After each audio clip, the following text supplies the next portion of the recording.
En esta mañana yo he titulado este mensaje Un corazón enseñable. ¿Cuántos de los que estamos aquí deseamos tener un corazón enseñable para Dios? Amén, ¿verdad? Cuando nosotros leemos la primera y la segunda carta a los Corintios, cartas que escribió el apóstol Pablo, nosotros encontramos ahí una serie de principios, una serie de enseñanzas, una serie de exhortaciones que Dios da a la iglesia para dictarnos el camino, para dictarnos la manera en que nos debemos de conducir. Estas cartas fueron escritas porque en la iglesia de Corinto habían algunas situaciones que fueron muy difíciles, que estaban difíciles y que estaban interrumpiendo el buen fluir del evangelio en esa congregación. Y entonces el apóstol Pablo escribe a los Corintios 2 cartas. El apóstol Pablo fundó la iglesia de Corinto en su segundo viaje. Estuvo con ellos después de la fundación 18 meses. Pero luego él parte y va a su tercer viaje misionero. Y está en Éfeso, en su tercer viaje misionero, cuando unos hermanos, cuando unos creyentes de la iglesia de Corinto llegan donde él, llevándole noticias sobre la iglesia. Él estaba predicando y enseñando en Éfeso. Y estos creyentes llegan y les dicen: hay malas noticias de la iglesia allá en Corintios. Le cuentan que algunos hermanos están dividiéndose, se están faccionando en grupos y están cada quien teniendo sus propios intereses, velando por sus propios intereses, y comienzan a decir: yo soy de Pablo, yo soy de Apolo, yo soy, y comienzan los grupos a dividirse, ¿verdad? La iglesia a dividirse en grupos. Pero también le cuentan al apóstol Pablo que en la iglesia se estaban dando litigios, habían confrontaciones, habían discusiones entre los mismos creyentes. Y también le cuentan de una situación de inmoralidad. Pablo se entristece porque él fundó esta iglesia.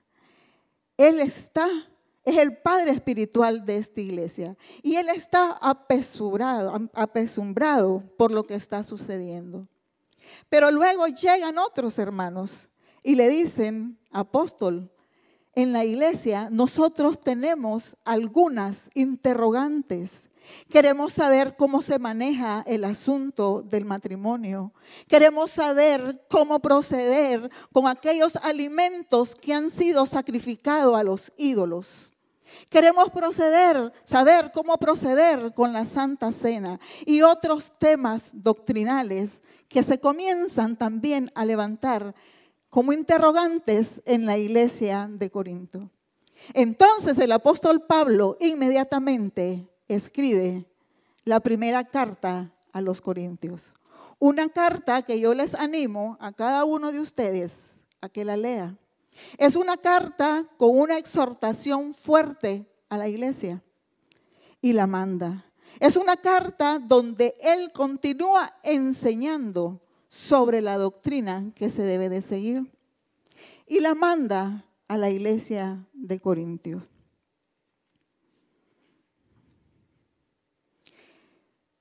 Las divisiones le preocupaban al apóstol Pablo porque significaban enemistades dentro de la iglesia. Terrible, ¿verdad? Enemistades dentro de la iglesia que ha sido establecida para ser sal y luz en la tierra. En esa carta, el apóstol Pablo le recuerda al pueblo que el mensaje de la cruz es el mensaje de la cruz fortalecido por el Espíritu Santo, que forma la base de la verdadera unidad. Si no vamos a la cruz, si no estamos viendo a la cruz, si no estamos en comunión con el Espíritu Santo, nosotros como iglesia no vamos a poder vivir una verdadera unidad.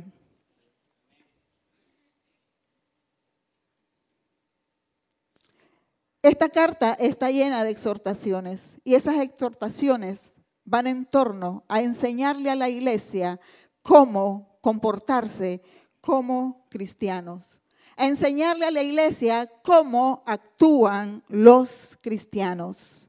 Por eso les animo a que leamos 1 Corintios, porque ahí vamos a encontrar mucha enseñanza sobre cómo debemos comportarnos los cristianos.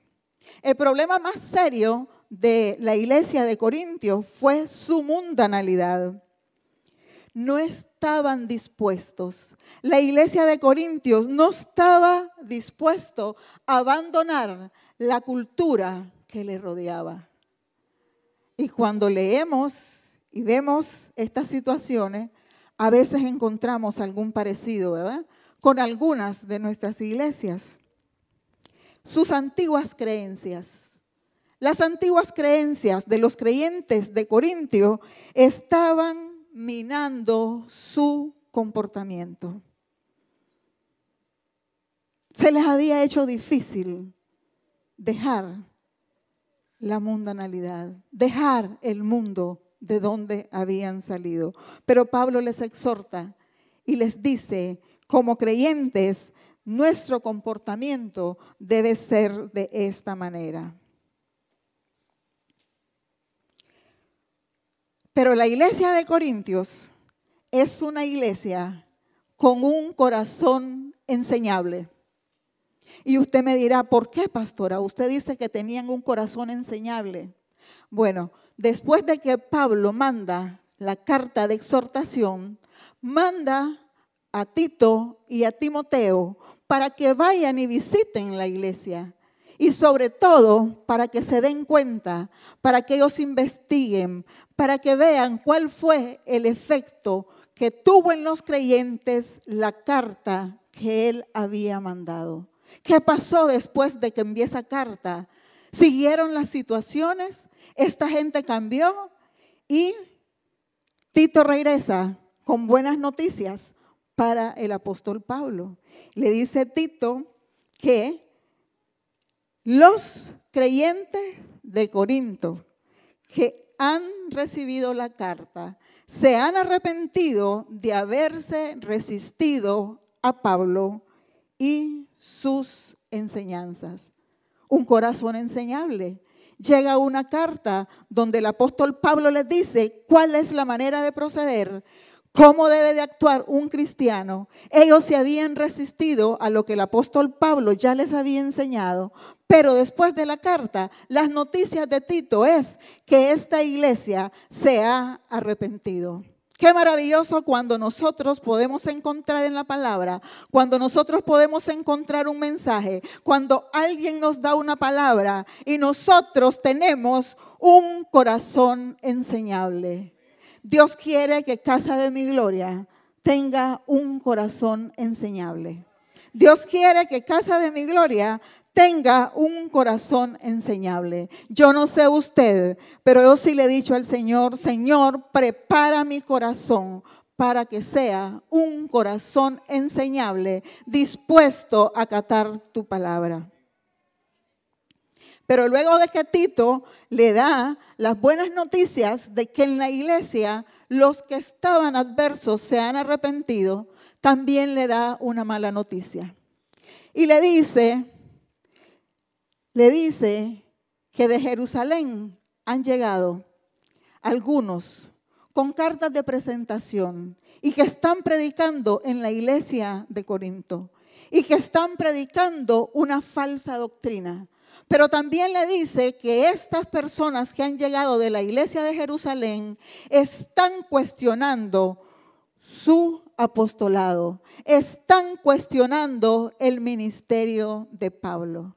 Y entonces el apóstol Pablo escribe una segunda carta a los Corintios.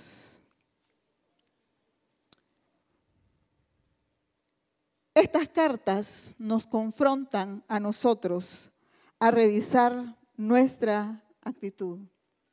Nuestra actitud frente a las situaciones que vivimos a diario. Las situaciones que vivimos a diario en nuestros hogares, en nuestro trabajo, en nuestro vecindario, donde nos movemos, en nuestra familia, en la iglesia. Estas cartas nos confrontan a que revisemos esa actitud. Al igual que el apóstol Pablo intenta corregir a los corintios a través de la enseñanza correcta, usted y yo necesitamos corregir nuestro comportamiento, entendiendo y viviendo lo que dice la palabra, entendiendo y viviendo adecuadamente lo que dice la palabra. No podemos dejarnos llevar por falsas doctrinas, por palabras humanas, por sabiduría humana. El creyente tiene que revisar su comportamiento, su vivencia, si está de acuerdo a la palabra.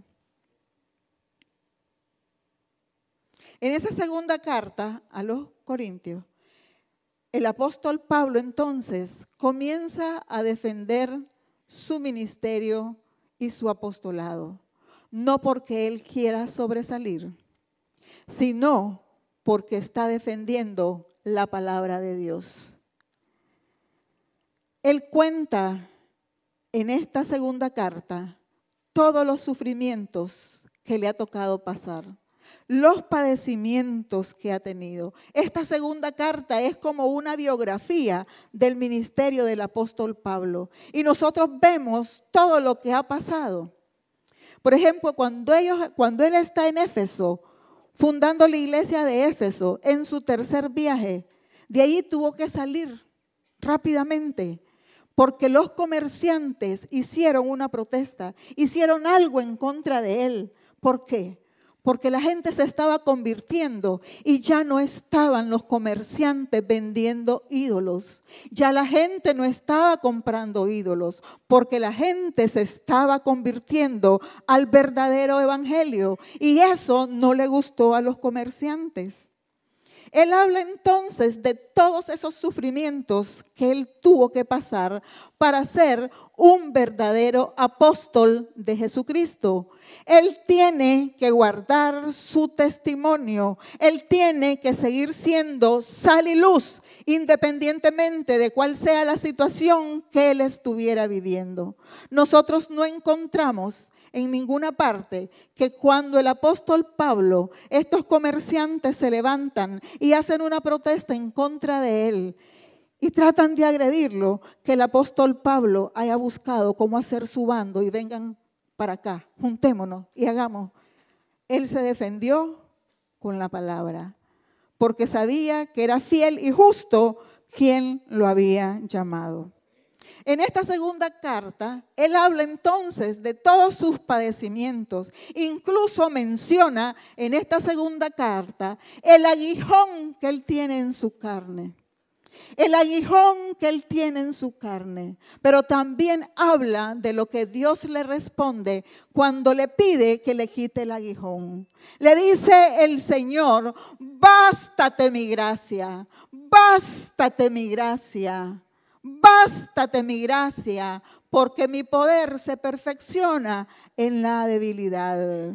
Mi poder se perfecciona en la debilidad. Yo no sé cuál es la situación que usted está pasando en este momento. Yo no sé qué crisis pudiera estar viviendo. Yo no sé qué padecimiento, qué diagnóstico le han dado. Pero la palabra de Dios sigue siendo fiel y verdadera. Y la palabra de Dios, así como llegó a la vida de Pablo, hoy llega a su vida. Y el Señor le dice, bástate mi gracia, porque mi poder se perfecciona en la debilidad. El apóstol Pablo en esa segunda carta también les escribe y reflexiona sobre la increíble oportunidad que tenemos los creyentes de ser representantes de Cristo en el mundo. Usted como creyente tiene la oportunidad de representar a Cristo en el mundo. Amén. ¿Hemos sido verdaderos representantes de Cristo en el mundo? Vale la pregunta, ¿verdad? El apóstol Pablo en la segunda carta narra una cantidad de situaciones que nos permite decir a nosotros que él fue un verdadero representante de Cristo en el mundo. Ojalá que al terminar nuestra carrera, los que nos sigan puedan decir, fue un verdadero representante de Cristo en el mundo. Su testimonio habló más que la palabra. Amén.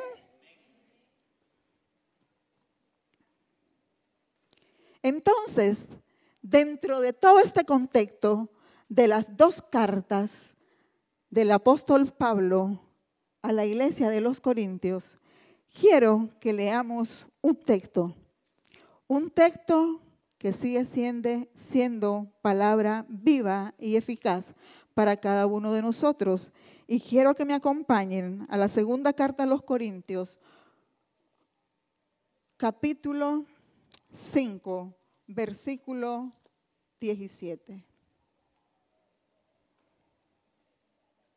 Segunda a Corintios 5, 17.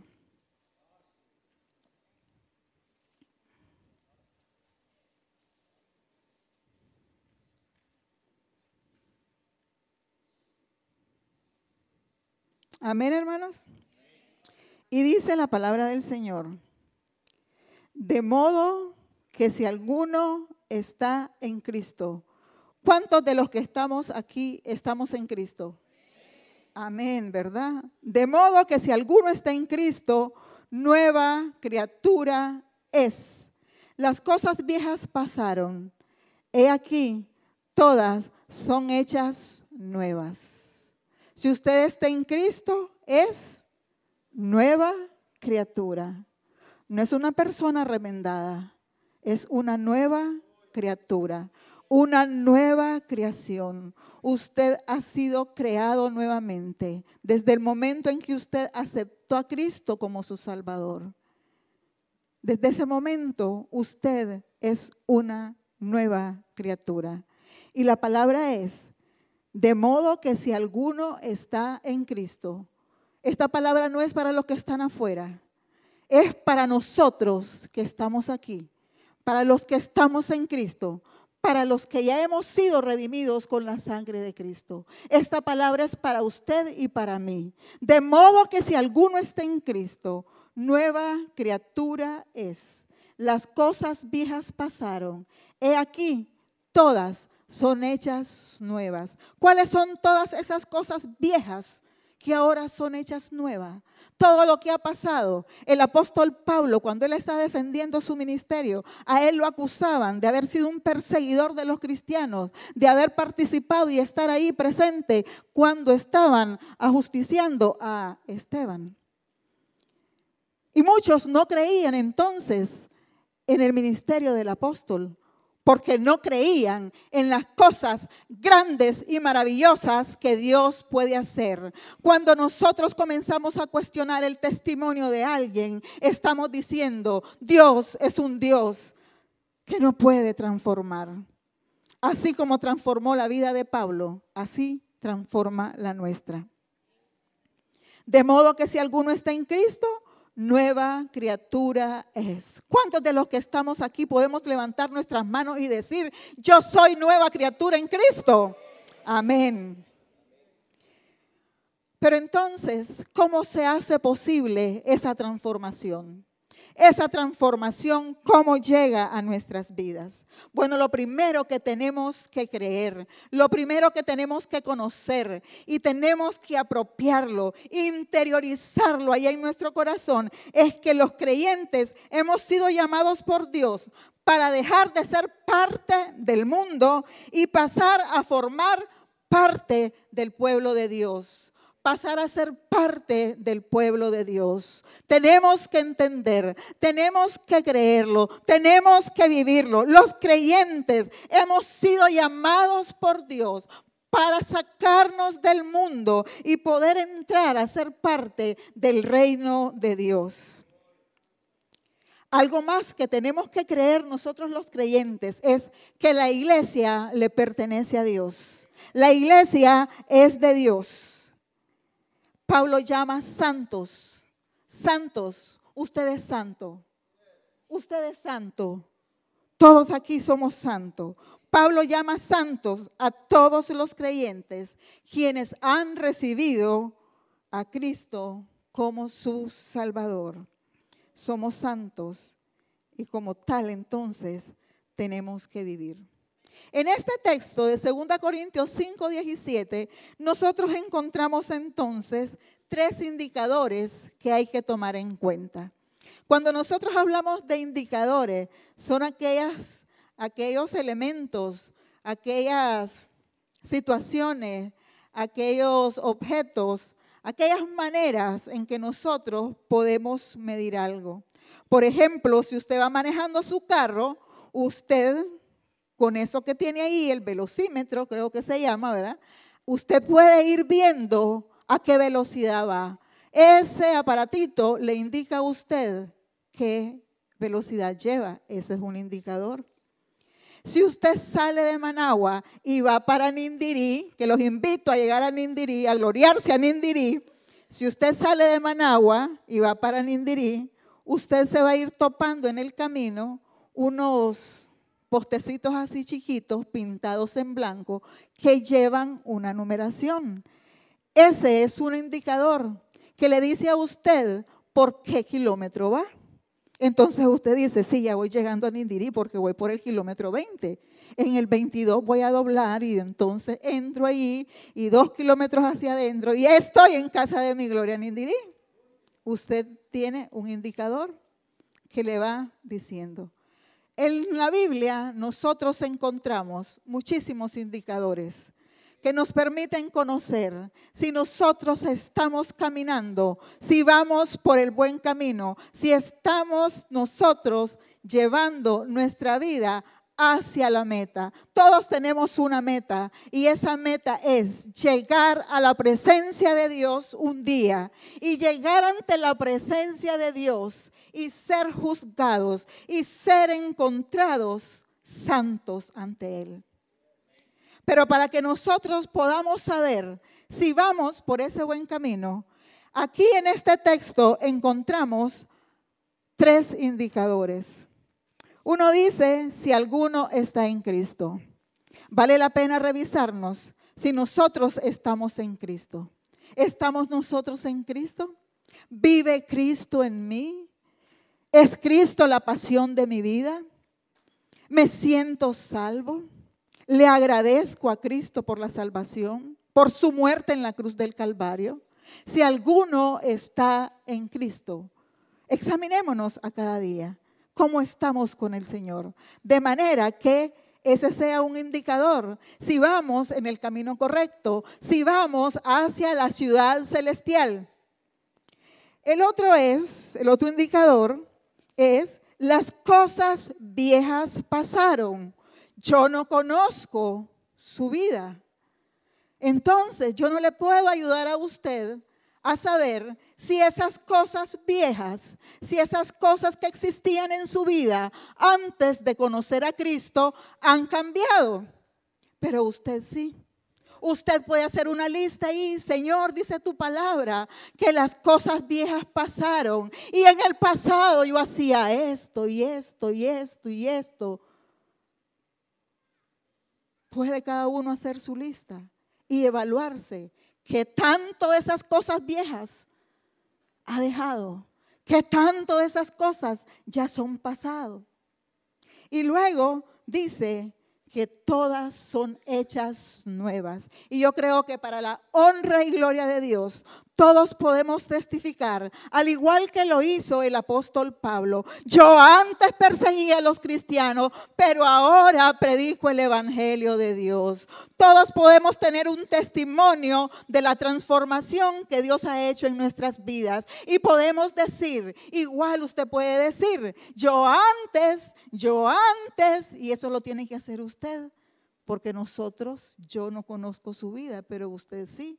Y esta es una relación con Dios. Entonces usted puede ir evaluando, usted puede ir midiendo. Usted tiene aquí indicadores que le van a ayudar a conocer qué tanto usted se está acercando al Padre.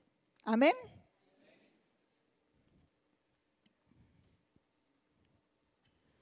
Filipenses 2, quiero que lo leamos.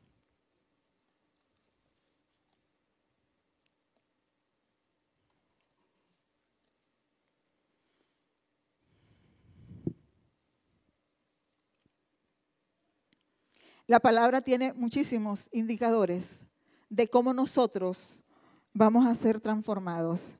Dice Filipenses 2, versículo 5. Filipenses 2, versículo 5. Usted me puede decir un amén cuando ya lo tenga. Amén.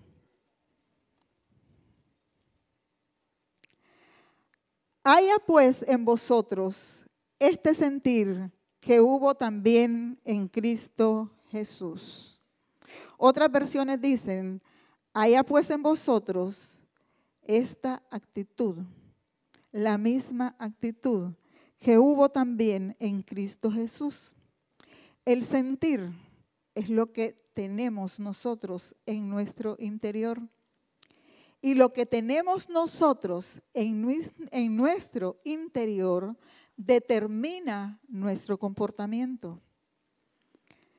Haya pues en vosotros este sentir que hubo también en Cristo Jesús, el cual siendo en forma de Dios, no estimó el ser igual a Dios como cosa a que aferrarse, sino que se despojó a sí mismo, tomando forma de siervo, hecho semejante a los hombres. Y estando en condición de hombre, se humilló a sí mismo, haciéndose obediente hasta la muerte y muerte de cruz. Aquí tenemos un claro indicador de cómo tenemos que proceder nosotros los creyentes, cómo nosotros tenemos que vivir nuestro cristianismo, nuestra relación con Dios. Jesús dice que estando en condición de hombre, se humilló a sí mismo. ¿Podemos nosotros pasar por ese proceso? ¿Podemos nosotros decidir? Porque es una decisión. Miren que Jesús dice, se humilló a sí mismo. Él se humilló. ¿Será posible que nosotros en esta transformación, en esta nueva vida, tengamos una actitud de humillación ante Dios? Y dice, haciéndose obediente hasta la muerte y muerte de cruz. ¿Será que nosotros podemos obedecer la palabra de Dios? Pero otra de las maneras o de los indicadores que nosotros encontramos en la palabra y que nos ayudan a seguir en nuestro caminar y enrumbarnos hacia esa meta es la fidelidad de Dios. Cuando el apóstol Pablo está contando sobre las persecuciones, sobre los sufrimientos, sobre todo lo que él tuvo que pasar para anunciar el evangelio, también les dice, pero doy gracias a Dios que en todo momento estuvo conmigo, porque la fidelidad de Dios es para siempre. Si usted es de los que está en Cristo, si usted ha tomado la decisión de seguir los pasos del Maestro, tenga la seguridad que Dios es fiel y verdadero y le va a llevar entonces de triunfo en triunfo. No lo vamos a buscar, pero 2 Corintios 1:4 dice: mas a Dios gracia, el cual nos lleva siempre en triunfo en Cristo Jesús. Mas a Dios gracia, el cual nos lleva siempre en triunfo en Cristo Jesús. ¿Cuál es la clave? En Cristo Jesús. Hay que estar en Cristo Jesús. Para los que están en Cristo, para los que están en Cristo, hay fidelidad de Dios. Pero también entonces nos preguntamos, ¿cómo hace Dios esta transformación en nuestras vidas? ¿Cómo Dios nos transforma y nos hace pasar de esa vieja criatura que éramos a una nueva creación, a una nueva criatura en Cristo? Bueno, a través del Espíritu Santo, Él comienza a tocar nuestras vidas. El Espíritu Santo, el Consolador, el Ayudador, dice la palabra del Señor, que el Espíritu Santo es el que nos redarguye. Es el que nos está diciendo, eso no está correcto. Ahí no hablaste bien, ahí no dijiste cosas santas, ahí no estás hablando como un cristiano, ahí no estás dando testimonio de cristiano. Es el Espíritu Santo que incansablemente nos está tocando. Y ese Espíritu Santo es el que llega a nuestras vidas y nos redarguye y nos convence de pecado, ¿verdad? Nosotros nos damos cuenta cuando hemos pecado porque el Espíritu Santo nos convence de pecado, pero también el Espíritu Santo nos lleva al arrepentimiento. El Espíritu Santo es quien permite que en nosotros se dé el arrepentimiento. Y esa es una de las maneras, ese es uno de los métodos de Dios para llevarnos a esa nueva vida. Pero también Dios usa su palabra. Dios usa su palabra, así como encontramos en estas dos cartas de Corintios. Mucha exhortación, mucha palabra en la que Pablo enseña cómo debe ser la vida del cristiano. También la encontramos en otras epístolas, la encontramos en los salmos, encontramos en toda la Biblia, de tapa a tapa, cómo nosotros, los cristianos, tenemos que vivir. Lo que pasa es que a veces, hermanos, nosotros nos gozamos y damos gritos y levantamos las manos y cantamos con mucho fervor y andamos animados y andamos gozosos cuando recibimos y leemos las promesas de Dios. No temas ni desmayes, porque Jehová tu Dios estará contigo todos los días hasta el fin del mundo. Y uno dice, gloria a Dios, porque Él va a estar conmigo. Y cuando leemos que Él es nuestro proveedor, y cuando leemos que es nuestro sanador, y cuando leemos que Él es nuestro ayudador, todo eso es verdad. Y todo eso Él lo dejó para nosotros. Pero también tenemos que fijarnos en toda aquella palabra que está escrita, que nos habla y nos exhorta de cuál debe ser nuestro caminar, de cuál debe ser nuestro hablar, de cuál debe ser nuestra actuación. De manera que todos los días le prediquemos al mundo, aunque no hablemos, nosotros podamos ser cartas leídas. Es un buen momento para que nosotros pensemos, ¿qué está leyendo la gente de mí?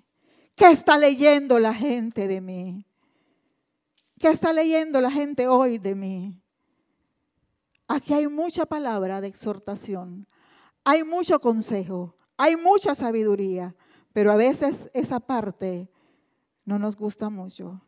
A esa parte no le gritamos, hurra, gloria a Dios. A esa parte no le gritamos con gozo. Alabado sea tu nombre, Señor, por esa palabra. Y fíjense que esa palabra es parte de la fidelidad de Dios para con nosotros. Porque Él no quiere que ninguno se pierda, sino que todos lleguemos al arrepentimiento. ¿Y ese arrepentimiento para qué? Para tener un fin glorioso con Él allá en los cielos. Porque de lo contrario, hermanos, vamos a dar muchas aleluyas, muchos amén, muchos gloria a Dios, porque vemos la fidelidad de Dios en muchas circunstancias de nuestras vidas. Pero si no vemos la fidelidad de Dios cuando nos exhorta, cuando nos trae hacia Él con cuerdas de amor, cuando nos dice, ven hijo mío, dame tu corazón. A veces nosotros deseamos tener del Señor y dame Señor, y quiero Señor, y quiero más, pero muy pocas veces sabemos decir, aquí te doy Señor, aquí está mi corazón, aquí está mi vida para tu servicio, aquí están mis recursos para extender el reino de Dios aquí en la tierra. Muy pocas veces hacemos ese tipo de oración. Entonces, otra de las maneras del Señor llevarnos de esa vida antigua a la nueva vida es a través de la palabra. Leamos la palabra y seamos hacedores. Amén. Lo otro es a través de su iglesia. La iglesia es el cuerpo de Cristo. Cristo es la cabeza. Cristo es la cabeza. Y esta cabeza dirige mis manos. Esta cabeza que yo tengo aquí dirige mis pies. Esta cabeza dirige lo que yo hablo, mis pensamientos, ¿verdad? Cristo es la cabeza. Y nosotros somos el cuerpo. Y entonces la iglesia es el instrumento que Dios usa también para llevarnos de una situación de muerte a una situación de vida. Por eso usa a muchísimas personas, usa a muchas personas, a veces para darnos un consejo, a veces para orar por nosotros, a veces para exhortarnos, y cuando usted sea exhortado, dele gracias a Dios, porque es la fidelidad de Dios revelada a su vida. Dice la palabra del Señor que el Padre que ama disciplina. Y si usted en algún momento es llamado y es exhortado, dígale, gracias Señor, porque me amas. Gracias Señor, porque estás viendo que me estoy desviando de la senda y tú me estás trayendo al redil nuevamente con cuerdas de amor. Gracias Señor, porque mi testimonio no está siendo sal y luz en la tierra. Y tú quieres que yo sea sal y luz, para eso me has llamado. Y también el Señor nos habla, el Señor nos transforma a través de las circunstancias. Cuando nosotros estemos pasando por circunstancias difíciles, demos gloria a Dios. Demos gloria a Dios. Porque tristemente he escuchado mucho testimonio, tristemente he conocido que en los momentos difíciles, en los momentos de las crisis, en los momentos de la enfermedad, en los momentos del problema, es cuando nosotros entonces vamos y buscamos a Dios. No debería de ser así, pero las circunstancias nos acercan a Dios. Encontramos la respuesta en Él. Sabemos que es en Él donde está nuestra respuesta. Y entonces ahí nos postramos. Y entonces ahí buscamos el rostro del Señor. Y es entonces cuando nosotros comenzamos a humillarnos ante el Señor. Y buscamos su rostro y clamamos. Y dice su palabra, entonces yo iré desde los cielos y sanaré su tierra, sanaré su familia, sanaré sus finanzas, sanaré cualquier situación por la que esté pasando. Amén. Por eso dice su palabra, que a los que amamos a Dios, todas las cosas nos son para bien. ¿Saben por qué, hermanos? ¿Saben por qué? Yo una vez decía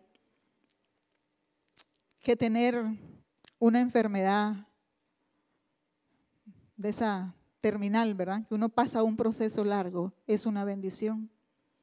Y me dijo alguien, ¿pero por qué va a ser una bendición? Porque tenés todo un tiempo que el Señor te está permitiendo para prepararte. Para prepararte. Porque lo más importante para Dios no es su bienestar aquí en la tierra. Es importante.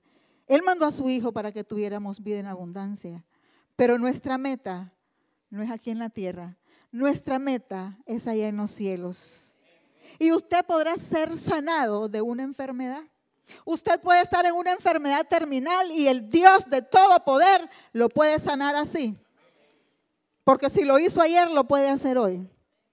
Pero un día, tarde o temprano, aunque Dios lo sane hoy, usted va a morir y va a tener que comparecer allá ante el Señor. Y eso es lo más importante para Él. Él está interesado en su bienestar. Pero lo más importante para Él es cómo usted no pierde su salvación. Amén.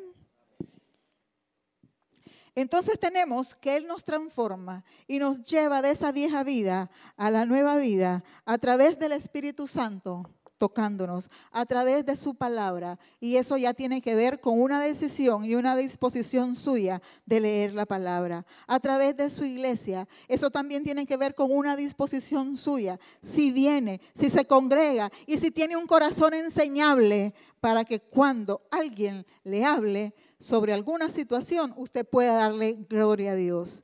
Y por medio de las circunstancias, por medio de las circunstancias. En medio de las circunstancias, qué maravilloso sería poder decir, gracias Señor por esta situación. Y escuchar esa voz de Dios, como la escuchó el apóstol Pablo, que le dijo, bástate mi gracia. Que la gracia de Dios sea lo suficiente para nosotros. El propósito en todo esto, ¿qué es?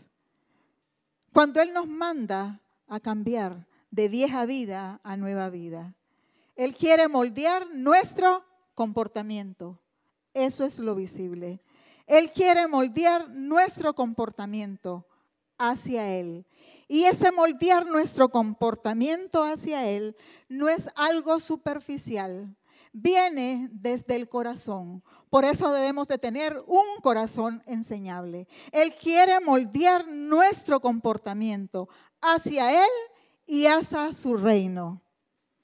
Él quiere moldear nuestro comportamiento hacia Él y hacia su reino. No oigo ningún amén, pero yo le doy gracias a Dios porque Él no ha terminado conmigo y sigue moldeando mi vida. Y en ese moldear, entonces, el Señor va a cambiar su forma de pensar. Ese es un indicador. Guarde ese indicador ahí. Va a cambiar su forma de pensar. Va a cambiar también su forma de adorar. Usted ya no va a tener pena de postrarse en el piso y adorar.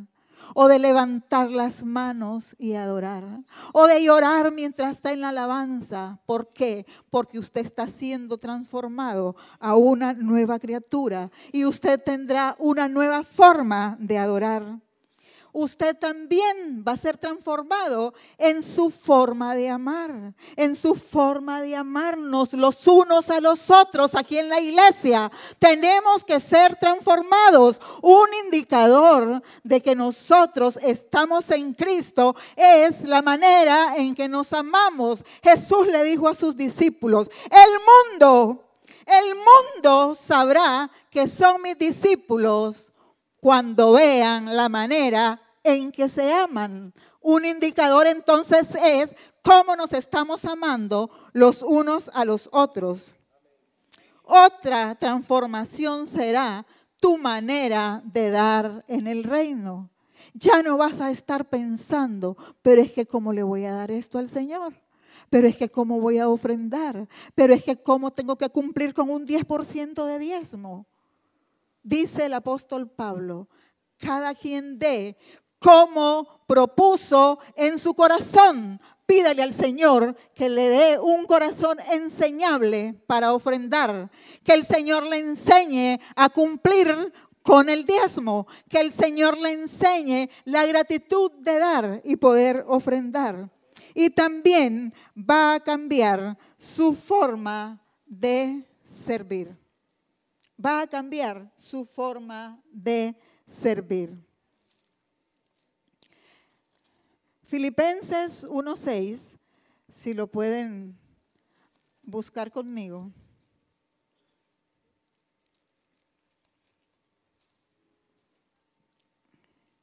Es una palabra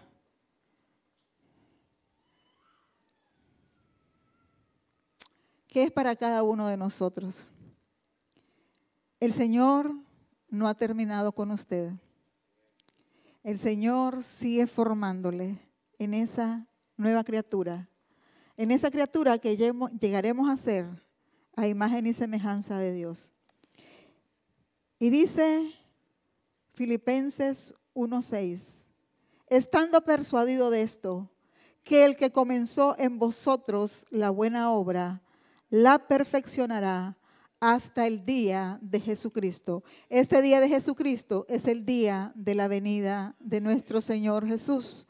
Es el día en el que nosotros nos vamos a presentar ante Él. El que comenzó en vosotros la buena obra, la perfeccionará hasta el día de Jesucristo. La perfeccionará. Es algo de continuo. Él nos perfecciona. Él nos lleva de triunfo en triunfo. Él nos lleva de gloria en gloria. ¿A quiénes? A los que estamos en Cristo. A los que cada mañana le decimos, Señor, perfeccióname. Señor, no has terminado conmigo. Sigue haciendo tu obra. A los que cada mañana podemos llegar y decirle, Señor, fallé. Señor, hay esto en mi corazón, pero quiero seguir. Y gracias por tu fidelidad. Gracias porque cuando caigo tú me levantas. Gracias porque tu diestra me sostiene. Todas las mañanas nosotros podemos decirle al Señor, Señor, ayúdame a morir a esa vieja vida y a renacer a una vida nueva en Cristo. Para eso usted tiene que tener plena conciencia que era su vida antigua. Dice en una parte el apóstol Pablo, el que robaba ya no robe, el que mentía ya no mienta. Usted evalúe qué antes hacía y qué ahora el Espíritu Santo le está diciendo que tiene que dejar, pero también lo que tiene que retomar para vivir una nueva vida en Cristo. El apóstol Pablo en Gálatas 2:20 dice, con Cristo estoy juntamente crucificado y ya no vivo yo, sino que Cristo vive en mí. Con Cristo estoy juntamente crucificado. Todas las mañanas podemos decirle al Señor, Señor, ahí estoy crucificado contigo. Señor, mi carne se quiere levantar, pero yo estoy ahí crucificado contigo. Ya no vivo yo, Señor. Eres tú el que vives en mí. Por eso las obras que yo hago ya no son las obras que antes solía hacer, sino lo que Cristo ha renovado en mi vida, lo nuevo que Cristo ha traído a mi ser, y comienzo a testificar de esa obra maravillosa de Dios en mi vida. Al vivir para Cristo, cuando leemos la segunda carta a los Corintios, encontramos ahí todas las dificultades que pasó el apóstol Pablo, pero él se mantuvo fiel. Gloria a Dios por el apóstol Pablo. Gloria a Dios por ese ejemplo que nos da el apóstol Pablo. Y nosotros, yo siempre digo, aquí podemos hacer una regla de 3 simple. Si el apóstol Pablo pudo, yo también puedo. Yo también puedo, agarrado de la mano del Señor. Pero seguramente en esa firmeza, en esa fidelidad, vamos a tener sufrimientos. Claro que vamos a sufrir. Vamos a sufrir. Vamos a tener persecuciones. Usted va a sufrir persecución. A lo mejor en algún momento va a ser calumniado. Pero entonces, ¿qué tenemos que hacer? Haga lo que hizo Pablo. Mire a Cristo. Mire a Cristo. Recuerde lo que Él hizo por usted. Recuerde también lo que usted es en Él. A veces nosotros no nos acordamos de quiénes somos en Cristo y por eso rápidamente volvemos a la carnalidad. Comparta lo que Dios ha hecho en su vida y lo que usted hace para Él. Compártalo porque eso va a afianzar su fe. En lugar de temer a los padecimientos, al sufrimiento, a la persecución, recuerde la fidelidad de Dios. Vamos a tener persecución, vamos a tener sufrimientos, pero también la fidelidad de Dios estará con nosotros. Su fuerza, la fuerza de Dios, la mano de Dios no se ha agotado. La mano de Dios es suficiente para resolver cualquier problema que usted tenga ahora o que se le pueda presentar en el futuro. No lo olvide. Dios es un Dios de todos los imposibles. Él es el Dios de toda consolación. Eso lo dice la primera epístola a los Corintios. Él es el Dios de toda consolación y promete reconfortarlo en todas sus tribulaciones. Amén. Para los que están en Cristo, la vieja criatura, el hombre viejo ha quedado atrás. Somos nueva criatura en Cristo. Y algo maravilloso, somos coherederos con Cristo. Amén.